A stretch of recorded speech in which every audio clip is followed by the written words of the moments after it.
Esos años tuvimos pues eventos muy lamentables como el desalojo del plantón en el Zócalo el día 13 de septiembre de 2013 y aquí en la Ciudad de México pues un fuerte movimiento en las escuelas normales, algo que era pues realmente insólito, ¿no? Sobre todo en la normal de especialización. Yo en ese entonces era estudiante de la normal de especialización y en ese entonces pues nos llega, ¿no?, todo este rumor de la reforma educativa y empezamos a escuchar pues todas estas frases de la mal llamada reforma educativa, la evaluación punitiva y la reforma educativa es una reforma laboral sin sustento pedagógico.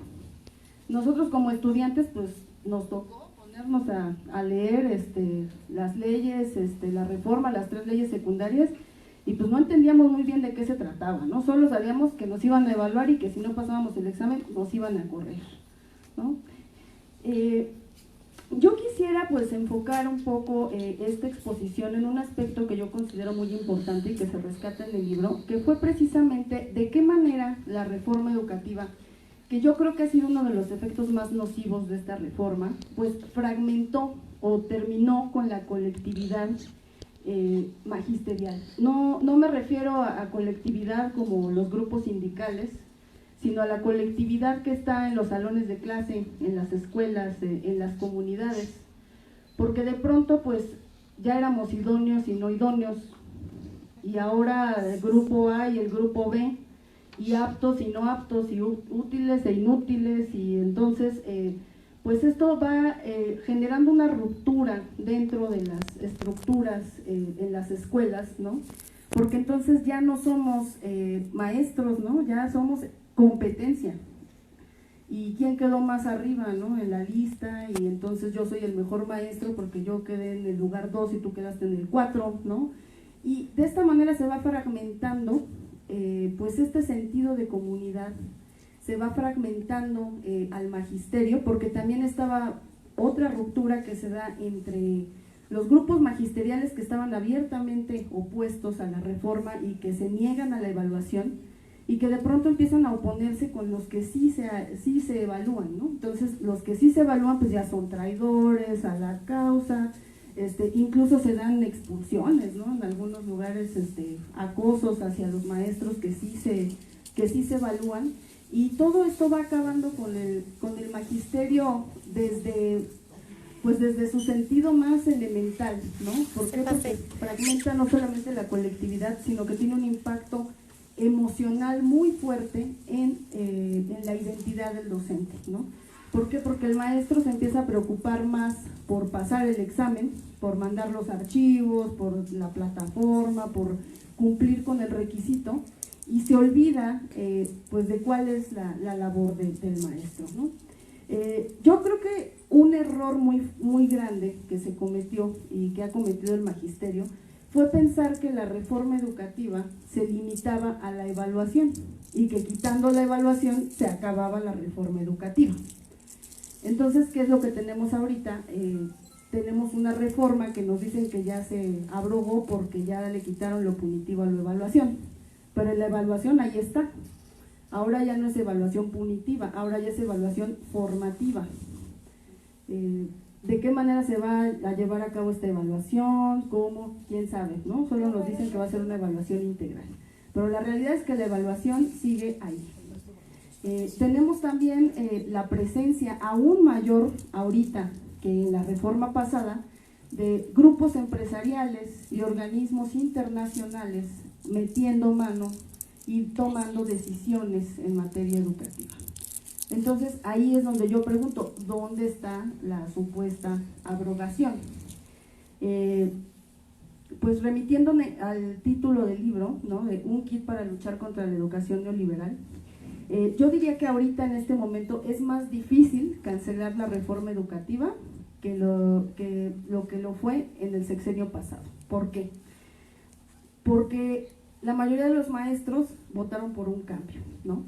Se votó por el cambio, ¿no? El presidente pues se apropió, como lo han expuesto los autores en otras participaciones que he tenido la oportunidad de escucharlos, se apropia de estas consignas del magisterio, ¿no? De la evaluación punitiva, de la mal llamada reforma educativa, y se simula una abrogación de la reforma cuando en realidad lo único que se hace pues es taparle huecos, ¿no? Remendarla, afianzarla y pues asegurar que esta reforma pues va a ser más exitosa porque está supuestamente basada en el acuerdo educativo, ¿no? Es decir, en todos estos foros, propuestas, participaciones, donde pues se simula una pluralidad y que todos fuimos escuchados y que los maestros participaron, pero pues en realidad no fue así. Entonces, ¿qué pasó también con esta reforma? La aceptación y la fe en la figura presidencial era tal, pues que el magisterio permitió que una persona como Esteban Moctezuma Barragán llegara a ocupar la Secretaría de Educación. Hubo pocas voces críticas respecto a Moctezuma, sí las hubo, pero en general pues nadie levantó la voz y nadie dijo, oye López Obrador, pues si estamos hablando de tener un cambio en el modelo educativo, pues ¿por qué vamos a tener a un empresario como secretario de Educación? Entonces lo que está pasando pues ya se veía venir, ¿no? Que todo esto pues iba a ir encaminado al desastre. Y es más difícil ahorita por eso, ¿no? Porque hay un gran porcentaje del magisterio que está convencido de que la reforma ya cayó, ¿no? Y tan es así, pues que los hemos visto celebrando, ¿no? Y hemos visto, incluso dentro de las escuelas, ¿no? Que te dicen, no, es que ¿cómo crees que esto va a pasar, no? Y la reforma ya cayó porque ya el presidente dijo que cayó y lo que dice el presidente es la ley, ¿no? Y mientras tenemos pues a este grupo de empresarios, mexicanos primero, ahora ya no nada más mexicanos primero, ¿no? Ahora ya tenemos a Fundación Azteca, también adentro de la SEP. Respecto a educación especial, pues tenemos ya a un grupo de organizaciones, ¿no? Que están elaborando todo un plan para la privatización de la educación especial, que está en vías de extinción a nivel público. No sé si habían escuchado por ahí sobre este conflicto. Me remito a educación especial pues porque es mi área, ¿no? Es mi tema, y si hay una disciplina afectada por esta reforma es la de educación especial. La educación para personas con discapacidad pues pasa a privatizarse, a lo que nosotros hemos llamado teletonización de la educación especial, y todo esto pues solapado por el poder, ¿no? Y entonces pues ¿qué pasa, no? ¿Dónde está la reforma educativa? ¿Dónde está la nueva escuela mexicana que sigue siendo modelo copiado? Vamos a seguir teniendo evaluaciones estandarizadas, ¿no? Vamos a seguir teniendo evaluaciones a los maestros. Moctezuma dijo hace poco que se iba a seleccionar a cuáles maestros eran aptos y cuáles eran no aptos para dar clase. ¿Y qué va a pasar con los que no sean aptos?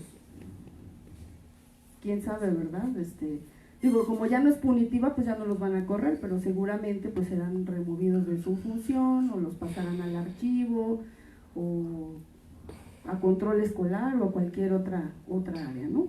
Entonces, este libro es muy interesante. ¿Por qué? Porque nos va narrando precisamente cómo ha sido todo este proceso de pues supuesta transformación, pero que en realidad tiene que ver con que se dieron cuenta de que su reforma no era funcional, entonces había que corregirla, pero no había que corregirla para el bien del magisterio o para el bien de los alumnos, sino precisamente había que taparle los huecos que tenía para afianzar este modelo educativo neoliberal y sobre todo acabar con la resistencia magisterial, acabar con la colectividad, fragmentar la comunidad escolar, ¿no? Y mantener al maestro en un estado de sospecha permanente, ¿no? De no sirves, de te voy a evaluar y si no, pues te vas. Todo esto atentando contra la estabilidad laboral, y el maestro pues sigue siendo el único y absoluto responsable de todos los problemas educativos que tiene el país. Antes teníamos un discurso pues estigmatizador del maestro no sirve, el maestro no se quiere evaluar, el maestro no quiere mejorar. Bueno, ahora tenemos el otro discurso de vamos a revalorizar al magisterio, le vamos a devolver al magisterio lo que le quitamos, lo vamos a reposicionar como el principal, el protagonista del proceso educativo.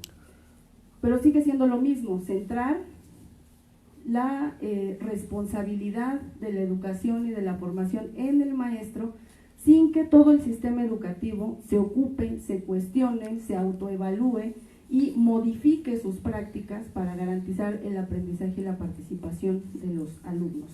Entonces, pues bueno, yo quisiera terminar con eso. Yo creo que no vamos a tardar mucho, afortunadamente yo espero que así sea, en darnos cuenta de que pues, nos dieron la cara, no hay abrogación. Creo que ya en algunas secciones y algunos maestros ya se empiezan a dar cuenta de que pues, realmente no era cierto, y pues a ver, se va a poner interesante, ¿no? Porque entonces ya tenemos una traición al magisterio. ¿Por qué? Porque pues hay que recordar que López Obrador llegó también al poder en parte gracias al magisterio, que tenía la confianza de que la reforma se iba a abrogar. Entonces, con esto que pasó, pues ahora que veamos los efectos, a ver cómo reacciona el magisterio y qué sucede con la educación. Pero pues sí les puedo decir desde mi muy pesimista opinión que esto pinta muy mal y que pues, se preparen para lo peor, porque no existe la nueva escuela mexicana, existen las viejas prácticas afianzadas, transformadas y ahora pues ya totalmente instaladas en el sistema educativo. Gracias.